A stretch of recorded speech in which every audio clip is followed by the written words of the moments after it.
All right, welcome everybody to the Down and Dirty at 1:30 Central. I'm Vashon. It's good to see you on this lovely Monday. It is here. I'm in Missouri, in case you've never been on this call, and it's a little chilly. I had my vest on. It's kind of a stark contrast to what we had over the weekend, where we were in the upper 70s here in February. So I am looking forward to spring. I don't know about the rest of you. So I want to check just really quick, make sure that everybody can see me and hear me okay. So give me a moment here. If you could, if you're brand new to our Down and Dirty at 1:30, go ahead and log in down below. You'll see there is an area, a chat box for you to say hello. Let me know that you're actually there, that you're watching it live. If you're watching this as a recording, feel free to comment down below as well. I do check these. And if you have questions as we go along, I will answer them. Maybe not at the time of the Hangout, but I will go back in and answer them right away after the Hangout is over. All right, I'm just checking to see if we've got anybody out there that they can hear me okay.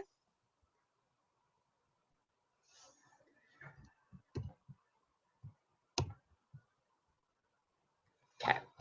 All right, well, I haven't seen anything on the contrary that says you can't hear me, so I'm going to continue and keep going here. So today's Hangout is something that's near and dear to my heart, and that's how to master time management. If you've got a lot going on in your life, and maybe you're feeling kind of stuck, you feel like either overwhelmed or maybe you're not getting enough done and you can't seem to get ahead, usually you can pinpoint it to how you manage time. So we're going to be talking about that today, and I'm going to give you some tips and tricks that I've learned over the years that have really helped me to become a master of time. So I'm going to flip my screen around. I've put together a handy presentation. So go ahead at this time, pick up a notebook and a pen, because the things I'm going to give you today, you may want to take some notes on. And for those of you that blog like I do on a regular basis, I try to provide good value that you can use in your own blogs going forward. So if you get some good golden nuggets from here, you could record a video about it, you could blog about it, you can post a podcast about it, or whatever it is that you like to do best. And that's going to help to drive traffic to your business. So let me get things flipped around here and we will get started. Oh, I see Richard's out there. Shout out to you, Richard. I see you there. Good to see you as always. I think you're my most consistent live attendee, Richard, so gold star for you. All right. Here goes. Okay. All right. Let's get started. How to Master Time Management by Team Tough, and I'm Vashon Borich. So I like to give you an overview at the very beginning as to what we're going to be covering today. So first of all, you're going to learn what type of time manager you are. This is important to know because there are some specific tips and tricks that will apply to you that may not apply to a different type. So you're going to learn that, and you probably know what you are, but it'll be helpful to see what tools might help you. Then we're going to walk you through just a basic exercise on how to plan your day, so that you can be more productive and manage your time more effectively. And then I'm going to be sharing with you some time compressing tools and tricks. And these are things that I found that have really helped me to be able to get a lot done. Before I go further, I just want to say I get a lot of people who ask me how I get so much done. I was on a call the other day with a team member, and they said to me they saw some things that I had posted online and on Instagram, and they were just amazed at the things that I was getting done. And they said, you know what, you inspire me. I don't know how you do it, but somehow you get all this stuff done. And I laughed and I said, well, I tell you, it's been a learning experience for me over the years in order to become more a master at time. And I've learned some strategies that really allow me to organize my day in a way so that I can be more productive. I don't know about you, but I really don't like chasing my tail. And by chasing my tail, I mean, searching for things, running around, not getting things done. I call that chasing my tail. When I have my best days, it's when at the end of the day, I feel like I was productive, that I did some things that really moved my life and my business forward. on my worst days, I feel like I couldn't get anything done, and then I didn't produce any type of good quality work in my day. If that's you, then this training today is specifically for you, because I want to show you some tips that are going to take you there so that you do feel productive, and you probably will have a lot better days that way as well. So let's move forward. So let's talk about what type you are. So here's the first one. I gave them funny names. I call them the Taskmaster. This person is what I would call a workaholic. They tend to be very task oriented, and they may have a really, really big to-do list. In fact, that's one of the main traits of a taskmaster. They have a long to-do list, and they probably don't have a lot of personal time. It's rare for them to spend time with their families, or if they do, it's limited because they're so focused on getting things done. I come from a family of taskmasters, and so I tend to lean that way to be more of a taskmaster, and I have to pull back sometimes and not be that way. And the strategies I'm going to give you today has helped me to break out of that mold. All right, then the second type we have, I call them lazy daisies, and these people, they have a lot of personal time, but they aren't spending their time wisely and getting a lot of the business time done. They're not getting action-based items done that are going to move their life and their business to the next level. You know, I don't want you to think that this is either one of these are bad people. These are just types of personalities that we have, and I fall into both on occasion. But these are types of personalities that we tend to have. A lot of times it's how we grew up. Circumstances in our life have led us to be this way. And the lazy daisies, they might feel like that they're not getting ahead at all because they're just overwhelmed. We're going to talk a little bit more about some of the problems there. But lazy daisies need help because they are not producing the level of success that they would like.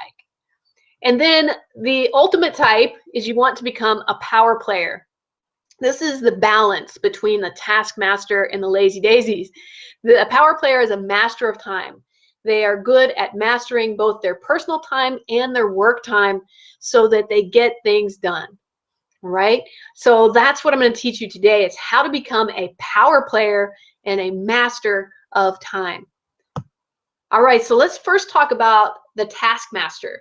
And whether you tend to lean more towards this or the lazy daisy, you're going to get some good tips and tidbits from both.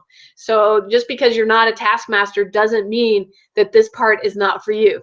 Okay, so just listen up because you're going to learn some things here. So here are the problems of the taskmaster. All right, number one, their to-do list is long, really long. And because of that, they can't get it all done. All right, there's just not enough hours in the day. And you've probably said this if you're a taskmaster, or you feel this, that there's just not enough time in the day. There's not enough hours in the day to get everything done that you want to get done. They tend to be very stressed out at times because they feel like that their time is being taken over. There's just so much that they're trying to do. And they also have very little free time. It's hard for you to find a taskmaster who just sits around. They're not the type to just sit around and watch TV, for example. They tend to always be doing something. They really don't know how to fully relax because they feel like they're not getting stuff done, and it's that productivity that drives them. Okay, so those are the problems with being a taskmaster. And I used to be this way, and I was stressed out all the time. I'll just be honest, it was very, very challenging, and I had to get out of that because it was affecting my health. Okay, and that's what will happen eventually if you continue to stay on the taskmaster side. All right, so what are some solutions from being a taskmaster? Well, here's the biggest thing that I'll tell you, is take your long to-do list and choose 3 big goals. Only 3 for the whole day. Okay, so, and I'm going to share with you in a little bit how to go about that. But if you choose just 3 things that you absolutely must get done for the day, and then the rest is just gravy, that's extra stuff, that's going to help you stay focused and not feel so disappointed in yourself if you don't accomplish all of your list.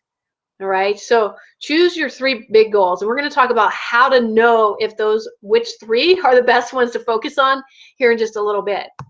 All right, the second thing is to use a daily production planner.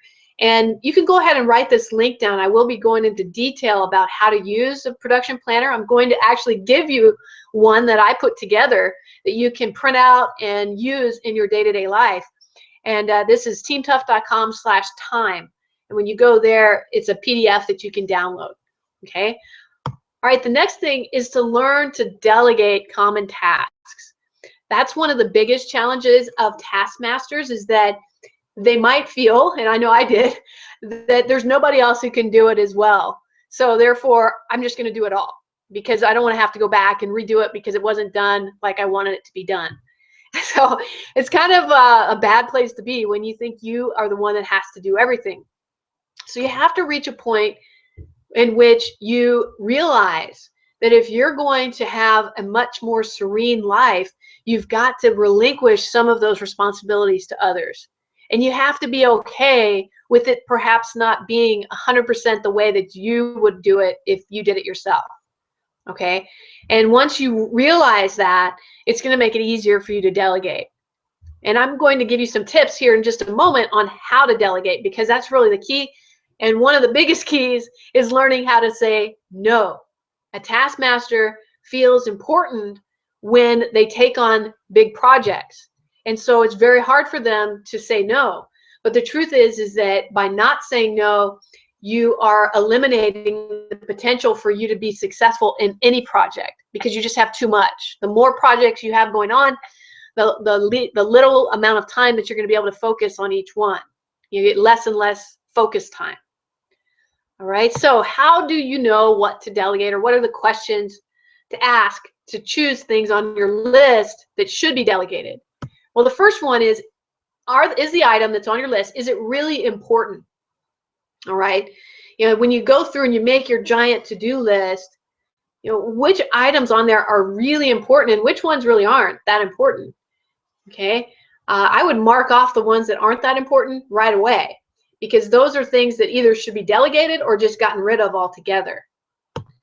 And the second question to ask is, does it make you money or improve you and the lives of others? If it's on your list, is it going to do that? Is it going to make you money or improve you and the lives of others? If the answer is yes, okay, then you may want to either A, take that on yourself, or B, delegate it. Okay, so you have to decide. That's one of the ways that I tell if it's really important or not, too. Okay, the next question, can someone do it for free or low cost? If you've got something on your list that you've been taking on, are there other people or systems out there that could handle that for you instead of you doing it manually and eating up all your free time? Okay, then is this a repetitive task? This is one of my favorite questions to ask, because I know in my day there are many tasks that I do again and again and again and again. It would be nice if somebody was an assistant and could just take over that repetitive task. And it's only been recently that I actually hired several assistants. I don't just have one, I have several that do different things. But those assistants, they manage those repetitive tasks that I don't want to do anymore. And that instantly frees up a lot of time. I'm going to share some more about those and how you can find an assistant very soon here in this presentation. Okay, and then this kind of goes along with, if it's a repetitive task, can you teach someone else to do it? And most of the time you can. I mean, there's a few things, like depending on the industry that you're in which you may not be able to delegate to somebody else, simply because it's it's something that you were trained to do, and maybe you have a license to do, and you may not want to delegate that one to somebody else. But it's rare. I mean, unless you're in like a medical field or something like that, then you should be able to delegate most tasks. If you really get down to it, you should be able to delegate almost everything in your business. I know that sounds like a stretch for some of you, but the more you can delegate out, the more free time you have. If you can get others helping you make a living, now you are living the dream, because now your time can be spent doing the things you love to do with those you love to be around. And that's the goal. I once was told when I was in the corporate world that you can always tell who the best managers are based on what their desk looks like. Yeah, if their desk is messy and full of paperwork, then that tells me that they're taking on too much stuff. They're not delegating. If their desk is perfectly cleaned off, then that shows that that manager is really good at delegating projects to other people. And it really was true. I know some of my best managers when I was coming up through the ranks of corporate America were the ones that had nothing on their desk at the end of the day, because everything had been delegated out. And I thought that was amazing. All right, so what are some delegation tools? So here are some ways that you can get an assistant once you've answered those questions to really help you out. You've probably heard of Fiverr. I think I mentioned it on almost every Hangout that I'm on because I use it all the time. All right, and Fiverr is a great place to go and search for others that can do things for you. And you can find almost anything out there. So don't be afraid to go take a look. And if you've got some things on your list that are just taking up way too much time, you might consider looking on Fiverr to find a solution. And plus, it's only about $5 for most tasks. And then the second one is Upwork. This one has more technical help. So if you're looking for a technician, you might like that one. And I am not affiliates on any of these, just so you know. These are just tools that I've used myself. Freelancer.com is another one. It's similar to Upwork. You can find some great people that can help you with everything from graphic design, to I don't know, web design, to ad creation, to lead generation, and on and on and on. So don't, again, look at these sites, search around, and see what types of help you can get for a reasonable amount of money. And Mechanical Turk, this one's been around a while. This is through Amazon. You can get all sorts of jobs done through Mechanical Turk. In fact, if you are really good at something and you're looking for a little extra income, you can even go out there on any of these sites actually and become a freelancer or Mechanical Turk or something like that. All right. Here's another one. This is kind of funny. I remember when I was in corporate America, one of the challenges as a mom was keeping my house clean and getting the yard done and all that other stuff, because I was working hard and there just wasn't anybody to do that. And my ex-husband, I mean, bless his heart, he was working really hard to take care of the boys, because he was a stay-at-home dad, but he couldn't do it all. And so one of the things I found was a housekeeper to come once a week and clean the house, somebody to do the landscaping, and you can find people for very reasonable. Now, some of you might be saying or scratching your head and saying, well, I don't have the money to hire people to do this. That's why I got to work hard. Well, I want to ask you a question, and that is, how much is your time really worth? Okay, so I want you to think about that, because this is where it really hit me that I was not very bright for not hiring these people sooner. Was at the time when I first started working for myself, I thought, based on my hourly wage, that my time was worth about $50 an hour. Okay, so when you start putting it into perspective, and I have done other Hangouts on how to figure out how much you're worth, and I'm worth much more now than $50 an hour, but when I first started, that's where I felt I was. And so when you look at yourself as every hour that you work, every hour that you spend is worth $50 an hour or more. It should be more by this time, because that was like 10 years ago. Then when you start thinking of the things you're doing in that hour, that you could hire somebody to do it for $5 or less, or maybe a little bit more depending on what you want them to do. Doesn't it make sense to have somebody else do it if it's going to be less than $50 an hour or whatever your rate is? It made sense to me when I started looking at it that way, because your time is energy and money is energy. And so if you start doing tasks that take you an hour to do and you're not getting paid at all to do it, is it really worth it? I don't think so. You could be spending that hour a different way and making money from it. Or you could be hiring somebody to do that for you for less than $50 an hour and charge somebody else more than that and make money off of it. This is how you need to start thinking in order to understand the relation of time and management. Okay, so that's why I'm recommending these delegation tools. And when you start thinking about, is this really worth my time, you will start delegating, and it will free up so much of your time that you can really focus on your work then and make a lot more money. Okay, all right, so now we're going to go into the lazy daisies. All right, what are their problems? Well, number one is overwhelm. I've been there. I've reached that point in times in my life where there's just so much on my list that I want to get done, or my goal is so huge that I'm just at a standstill. I'm overwhelmed with the sheer size of it. And rather than take action, I just don't do anything. I don't know if that's happened to you, but a lot of people, that's why they get into that lazy daisy mode, is they're just so overwhelmed. They don't even know where to pick up the pencil and start. And so rather than do anything, they just avoid the problem altogether. I get that way around tax time. I don't know about you guys, but I do not like doing book work. That's just not an area that I'm strong in. I've never liked it. I'm very good at a lot of things, but that's not one of them. And so I hire somebody to do that. But when I used to do it myself, I would get so overwhelmed with all of the paperwork that was involved, I just wouldn't do it at all, and I would procrastinate on it. And procrastination will kill all your dreams. So you've got to realize, what are the things you don't like to do? Find somebody to help you. And the first thing is to realize that it's just too big of a task for yourself. So that's when you need to find help to break it down into small, manageable chunks. Okay. All right. The other thing that lazy daisies have a problem with is they fail to plan. They have a failure to plan. So they kind of let their day drive them rather than them driving their day.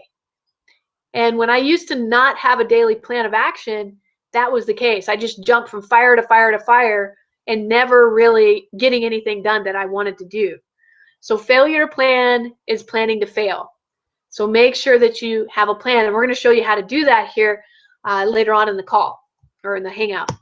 All right, and the third problem they have is serving others' needs more than themselves. I know a lot of us have that attitude of servitude where we help a lot of people. We want to help them, maybe our spouse. If you're working for somebody else, maybe you're trying to please, you're a people pleaser, trying to please your boss or whoever. When you serve others' needs over your own, you are wasting away your life. Now, it's okay to help. I don't want anybody to get the idea that, wow, Vishon doesn't like to help. I love to give service to others. But it's kind of like the whole, let me back up here. I'm sure many of you have been on an airplane before, and they go through the little safety thing every time you get on an airplane. And one of them talks about when the oxygen masks deploy in case of the plane's going to go down or something. If the oxygen masks deploy, what do they always say? They say you need to secure your mask before you secure that of your child. All right. Now, some of you may think, well, that seems kind of ridiculous. I want to protect my child. I want to secure them first. Well, here's the thing. You can't help anyone unless you can breathe. So if you're serving everybody else except yourself, and you can't breathe, and financially you can't make your bills, and you're having all sorts of issues and challenges in your life, then it's probably because you haven't secured your oxygen mask first. And you're focusing on securing the oxygen mask of everybody else around you instead. So that's what I mean by serving others' needs. Serve yourself. Make sure you are set up and planned and ready to go, planning your day. And then you can easily help other people. And it makes it that much better. You don't feel guilty for not getting your stuff done. Okay? All right. The last problem with, this isn't last, there's always more that I probably am not mentioning here. I try to keep it simple in the interest of time, is that lazy daisies tend to get that escape mentality. And what I mean is, when you get overwhelmed with the sheer size of your goal, or maybe you don't believe that you can really achieve it, then you try to escape from it. And you'll use a lot of things to escape from a problem if it's really, really bothering you. Like I know a lot of people who rather than get stuff done with their online business, they'll be surfing around on Facebook. And they are like the first people to respond on anything that I post on Facebook. And that tells me right away that those people are not getting their work done. They are using Facebook as a way to escape from what they need to be working on. I know a lot of gamers out there, and we're going to talk about some of these escape mentalities, but there's a lot of different things that people use to escape from the problem and what they really want in their life. So here are some solutions. Number one, set up a weekly plan. Okay, so that's going to help you right there, is pick one day a week in which you sit down with pen and paper. And I believe in doing things longhand, because then you'll remember it more and it makes it more tangible and real. So I will sit down with a pen and paper and write down what I want to get done and accomplish for the week. And I usually do that actually on a Saturday nights, because Sunday I do a lot of stuff. And so I like to do that on Saturday, and I will plan everything out, the big projects that I want to get done for the week. All right. And then the next thing that I'll do is I'll take my biggest tasks and I will actually plug them into my phone. Most of us have a smartphone these days. Go into the calendar and set up appointments for yourself for every activity that you want to get done. And what I recommend that you do is block off a little bit more time than you think it'll take to get that project done. So let's say that you were going to work on a new ad campaign for your business. Then you're going to mark off however much time it takes to get it done. Now maybe it's a really big task, so you might want to mark it off into smaller chunks. Maybe maybe on Monday you get a designer to help you design your new ads. Okay, and you write down or plug that into your phone. That it's going to take about half hour. Probably only takes about 15 minutes to hire somebody to do that for you. But mark it off for double it for 30 minutes. That way, if you go over, it's okay. You're not going to get your schedule all backed up. Okay, and set alerts and alarms throughout that, and block it off so that you don't schedule when somebody calls you and says, "Hey, can we have a call?" or whatever it is that takes over your schedule. Look at your calendar and see what you have set to get done, and don't overbook yourself. So if you've blocked off the things you want to get done for the week onto your phone, you'll know exactly what amount of time you have available to do things with other people. And you want to be consistent in doing that. It's called being self-disciplined, right? And then you'll find that you get so much done. If you can even make a commitment to do this for 1 week, it's going to change your life. Because what will happen is you're going to feel so good at the end of the week because you've got so many things done that you're going to want to continue doing this again and again. All right? And then here's my secret formula right here. I do what's called batch processing. I'm going to teach you about that in a little bit, but basically, in a nutshell, before I go into detail, is you want to take tasks that are similar and do them all at one time. Okay, so rather than do one task per day that's the same, take all of those similar tasks and do it at one point, just one setting. And by doing that, you actually increase the speed at which you can get something done. All right, I'm going to give you details in a little bit. All right, and then eliminate time eaters. And this is what I was talking about earlier with like getting on Facebook and getting on gaming and stuff like that. So I'm going to share with you what those time eaters are and how you should use those time eaters, because you can use them in a positive way. All right, so let's talk about time eaters. Number one is checking social media. Do you know that it takes about 15 minutes of your time every single time that you check social media? So if you're checking social media 10 times a day and you multiply that out, you are eating up hours and hours and hours of your time. So you want to make sure that you maybe schedule times on your calendar as to when you're going to check social media. If you're really active on it like I am, pick 3 times a day. Or if it's a really important thing, an ad campaign that you're running, check it 4 times, but actually schedule it on your phone as an activity. And do not check it anytime other than when it's scheduled on your phone. I know that sounds harsh, but some of us do it so often that we can't get anything else done because we're so busy trying to stay on top of our Facebook feed. All right. The other thing is searching for things. This is both physically or virtually. So sometimes you're working on a project and all of a sudden you go to a website to find some more detail on how to finish this project. And next thing you know, some ad pops up on the side that's really interesting. And so you click on that. Next thing you know, you're searching for this, you're searching for that. Hours pass by and you haven't gotten anything done because you've been searching on the internet. Has that happened to you, or am I the only one? No, it happens to all of us. I'm sure it does. So, stop that. Stop that pattern of searching. Actually plan out when you're going to search for something and give yourself a deadline. Say, okay, at the end of this 30 minutes, if I don't find what I need, I'm going to move on because I got other things to do.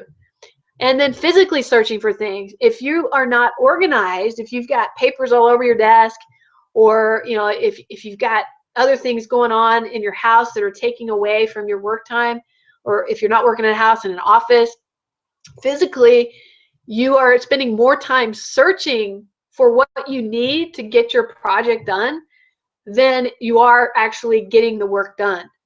So this kind of ties in with batch processing too, and that's why it's so helpful to do that, in that you're going to gather all the things you need for shooting video, for example. You're going to gather all the tools that you need to do that. You're going to set everything up, and then you're going to spend an hour or 2 hours just shooting videos back to back to back to back to back. And when you do that, you'll end up with like 10 to 20 videos completed that then you can post to Facebook or to your blog or wherever throughout the week.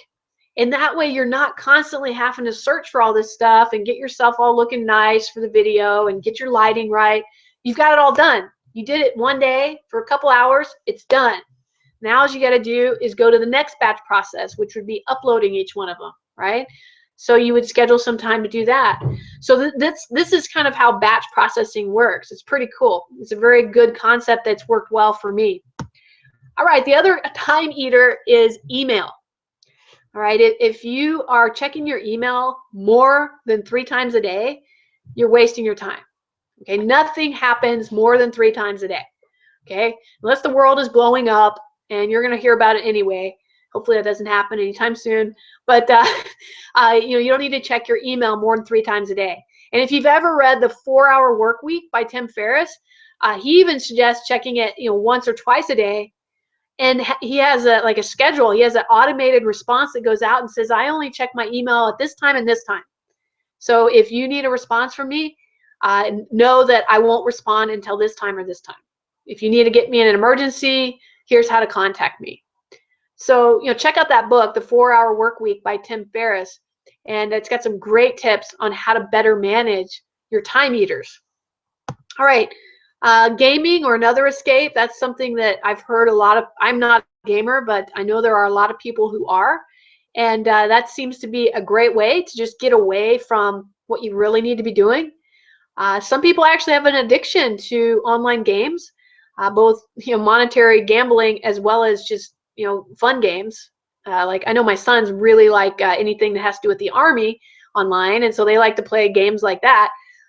It can eat up so much time and take away from what you really should be doing. Like in my son's case, from cleaning their room. So you have to. What I do is I use time eaters as a reward system. This is another one. This is a big one for you that are entrepreneurs. And I'll talk more about the reward system here in just a second, is staying in learning mode.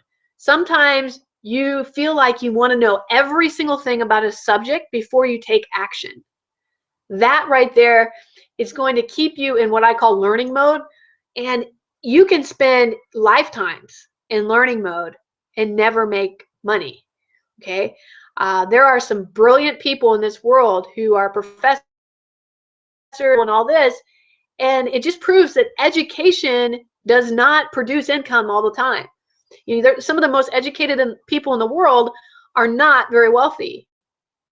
And it's because they've spent so much time in learning mode and not in action mode.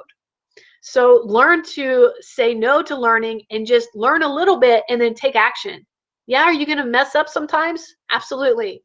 And that's okay. I mean, look at all the really young guns out there, young kids who are out there making, millions of dollars. I mean, look at Mark Zuckerberg, who founded Facebook. I mean, he was a young kid when he founded Facebook. And you think he knew everything there was to know about running a business or starting a virtual company? Absolutely not. He's kind of learned as he went, right? And he's made some massive mistakes in the process, but he's still doing a great job because Facebook's still around, right?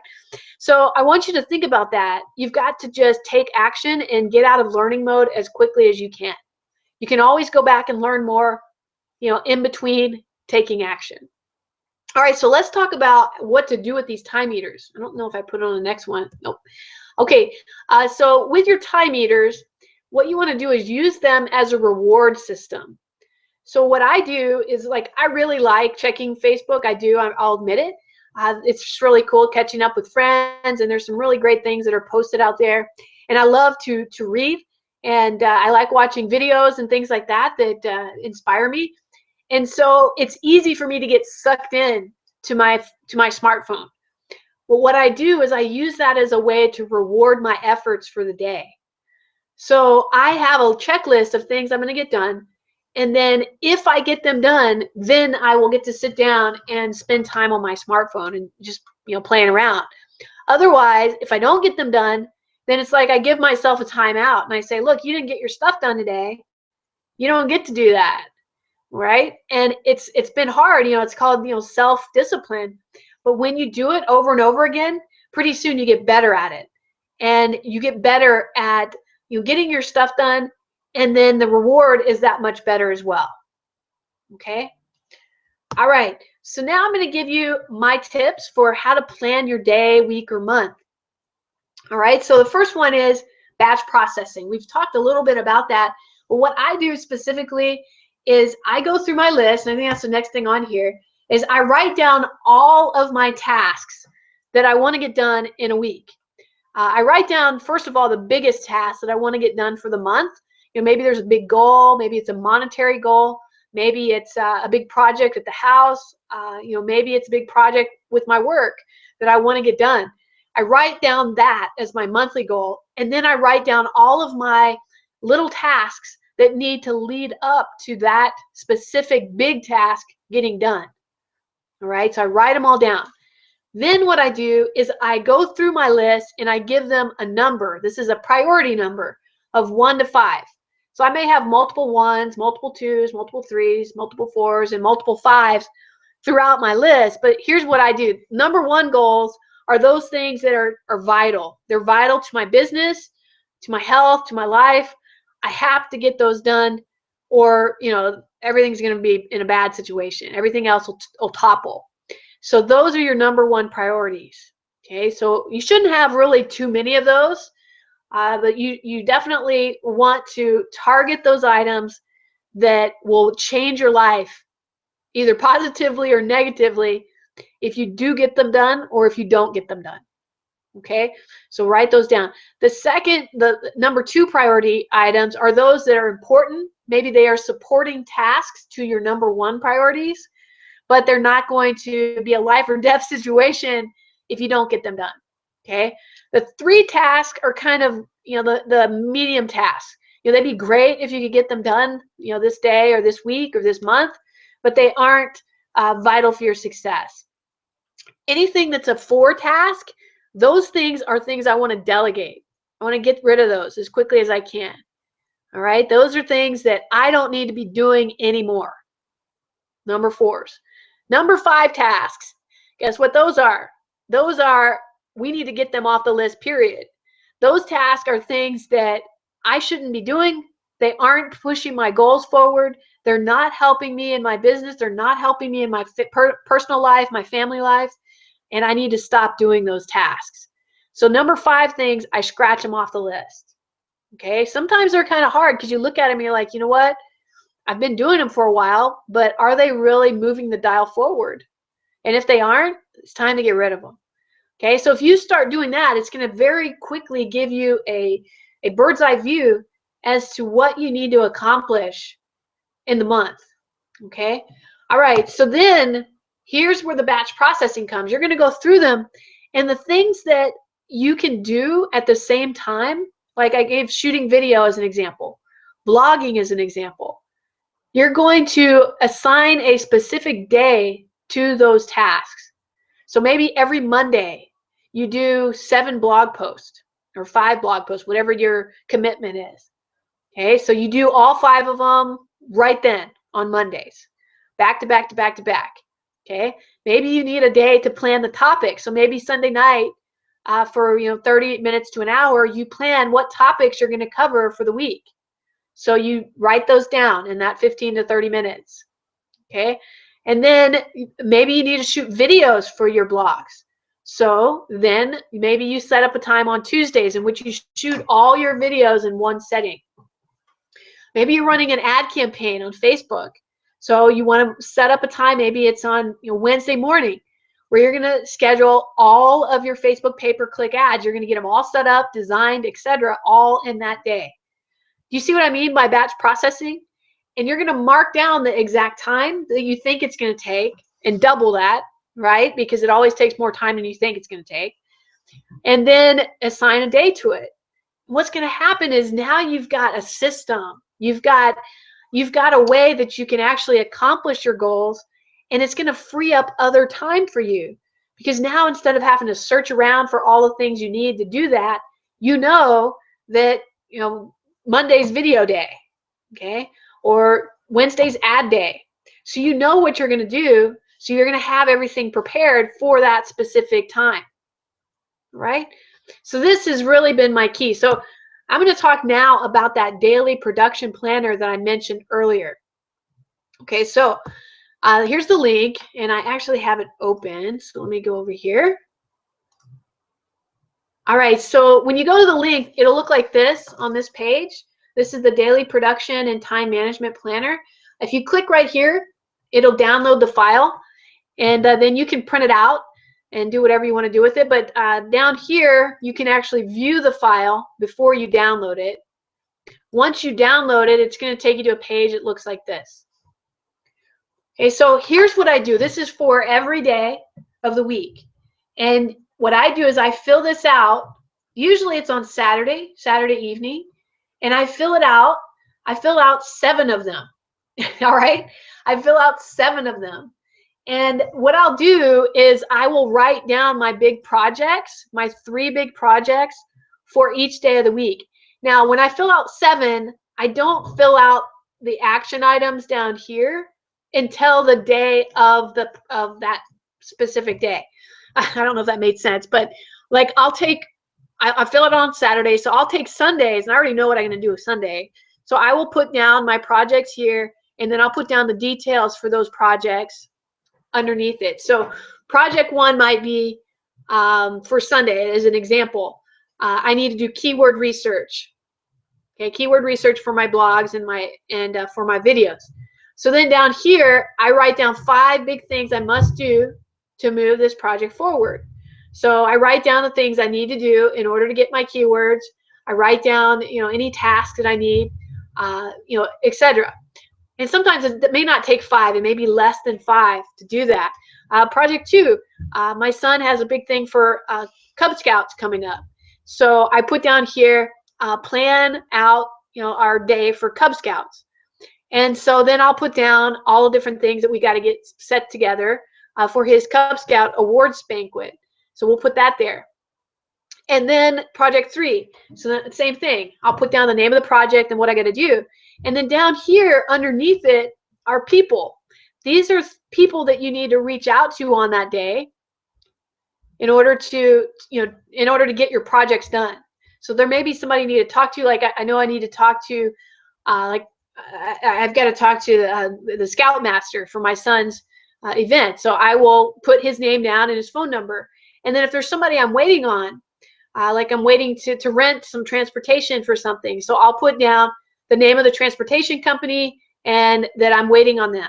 So that reminds me, like a tickler, to remind me who I need to contact.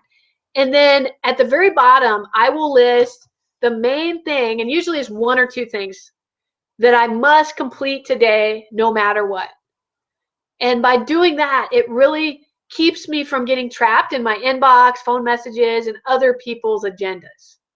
Okay, so this is a really handy tool. It's just one page that you can use to organize your day and stay focused on what you want to do so you can accomplish your goals. And I do recommend for your projects, for those of you that are my taskmasters, make one of them be a personal project. You know, in other words, family related or something good for yourself. If you don't have a family, maybe it's you know, a weight goal. Maybe you're trying to, you know, lose weight or put on muscle. So make one of those projects be something good for you and those around you. Maybe it's going out more with some friends, you know, having a day just to relax and meditate. Include that. If you're one of my lazy daisies, then you need to make sure that 2 of these big projects are related to getting your business off the ground and making income. Okay, so really focus on that and make only one of the projects be your personal project. Okay, all right, I hope that this is helping you. I've got just a few more things I wanted to show you, and again, write down that URL. This is a free document for you to download so that you can have my daily production planner. All right, so now I'm going to share with you some time compressing tools and tricks. All right, so the first one is audible.com. I like to listen to books, and they say learners are leaders, or readers are leaders, I guess is the word. Readers are leaders. And so I recommend that you listen to books and audios a lot.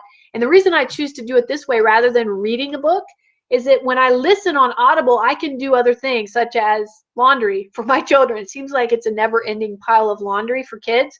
So I will be listening to important things that I'd like to do to move my life forward while I'm doing laundry or while I'm cooking dinner, because I love to cook. And that it's a way of compressing time. And the other thing that's cool about Audible is that you can speed up the voice, the narration. So if somebody really talks slowly, you can speed it up and then you can get through the book, you know, half as fast, or twice as fast, I should say. All right, then we've also got another cool time compressing tool is Video Speed Controller. This is an extension that you can download for Google Chrome. That's a browser. So do a search on Google for Video Speed Controller, upload it into Google, and then what this does is any videos that you watch online, if they're recorded, you can't do this with live video, but if they're recorded, you can speed them up. In fact, let me show you. I'm gonna go to YouTube really quick and I'll show you what I mean. I'm on Google Chrome right now. Let's see, I don't know what some of this crazy stuff is. Let me just go to my channel. It's amazing some of the things that come up on recommended. Okay, let me find one here. All right, here's my son singing a song, so we'll go there. All right, so what it does, I'm just gonna hit pause, but you'll see there's a little icon in the upper right-hand corner of my screen. Hopefully you can see it, but it's red and it's got 2 white arrows in it. This is the Video Speed Controller extension for Google Chrome. And so if I have a video, like a training video would be a good example, that I want to get through, and maybe it's an hour or 2 hours long, I don't want to spend an hour or 2 hours when I can spend less than that. So what this does, it allows me to speed up the video. And it'll show on every video that you go to, a video page, it'll show this little gadget up here in the upper left-hand corner. So I can use the plus and speed up the video. So now when I play it, it's going to talk faster. And obviously, if it's something really important in the training video that I want to hear, I can always pause it, or I can come back up here and I can slow it back down. And there's quick keys too. It gives you some quick keys when you download the extension, so you don't have to come up here. You can just use your keyboard to speed it up or slow it down. But this has kind of been my secret trick for getting through a lot of trainings. Like for those of you that are in the same business that I'm in, there are a lot of video trainings. And I don't have a lot of time because I'm a mom. I also run a martial arts school and an internet business and lots of other things. And so I speed up the playback time, and that has saved me so much time in my life. And I get all the information. I take good notes, and it's just been a great tool. So a lot of times I'll listen to replays simply because I know I can speed them up. All right. So let me go back to my PowerPoint. The next one is ScreencastOMatic.com. It has a free version, but what this is, this allows you to record your screen. Why is this valuable, you're saying? Well, if you're in business for yourself and you find things that you would like to delegate out to somebody else, the quickest way to teach somebody is to show them. So what I did for all of my assistants is if there's a task that I want them to do, I will go onto my screen, turn on ScreencastOMatic, which allows you to record your screen, and then I will walk them through step by step as I speak to them exactly what I want them to do. Then I save the video and I send them that video. So this has been such a time saver for me because now I've got somebody who knows exactly what I expect. They saw me do it on ScreencastOMatic, and they can now take over that part of my job that I don't want to do anymore. And that's how I train people. And I recommend too, if you have a team or you have employees or things like that, encourage them to do it too. Like maybe there are things that you need to know how to do and they know how to do very well. Ask them to do a ScreencastOMatic of it and send it to you. So, it works both ways. In this way, if something ever happens to your assistant or somebody, you have a backup of the video on how to do it, and you can quickly get that to a new person and have them take over that part of the job. Okay? So start thinking in those terms. All right, then, I think that was it. Let me go back. Yeah, those are the three main tools that I wanted to show you. I've got a lot more. If you're on my team, shoot me a message, and I'll be happy to share with you some additional tools that have really helped me a lot. It could help you too, but in the interest of time, I kept it to 3. I did want to leave you today with some quotes about time that'll put it into perspective for you. So the first quote is, time is more valuable than money. You can get more money, but you cannot get more time. All right? And that one really should leave an impression on you that, no matter where you came from, how you were born, if you're born in a rich family or a poor family, we all have time. I mean, we all are allocated the same amount of time in a day. We all have 24 hours in a day, 7 days in a week. So how you spend your time is more valuable than anything. You can always make more money, but you can't get any time back. So start managing your time effectively, and you will be the wealthiest person on the planet if you can do that. All right, here's the next one. Short as life is, we make it still shorter by the careless waste of time. Time flies. It really does. I mean, if you have children, you especially know this. It just seems like yesterday that my 2 sons were babies, and now they're 10 and age 7, and they just grow so fast. And if I don't make every second count with my children and with my spouse, then that time's gone. It's something I can never get back. And so don't waste your time doing things that aren't meaningful. Really spend time focused on those things that are meaningful and are going to improve your life or the lives of others. All right, and the last quote is, the only difference between a rich person and a poor person is how they use their time. So if you learn how to use your time effectively, and being wealthy is something you really want in your life, then you will become that. But if you keep wasting your time on things that aren't important, you will never amount to the type of life that you dream about. Okay? I know that's some harsh words, but I really want to see you embrace your life fully and see it as a valuable, valuable thing. So take the time to manage time so that you are able to really focus on what's important. All right, I'm going to flip it around. I'm all done. I just want to sign out here. Thank you so much for being on my Hangout today. I hope you got great value from this. If you did, go ahead, comment down below. Let me know if you found value in it. If there's any topics that you'd like to see me cover in the future or in more detail, then feel free to let me know. And I hope that this has been a good a good time well spent. Okay, have a great day, and we'll see you next Monday on the Down and Dirty at 1:30 Central. Take care.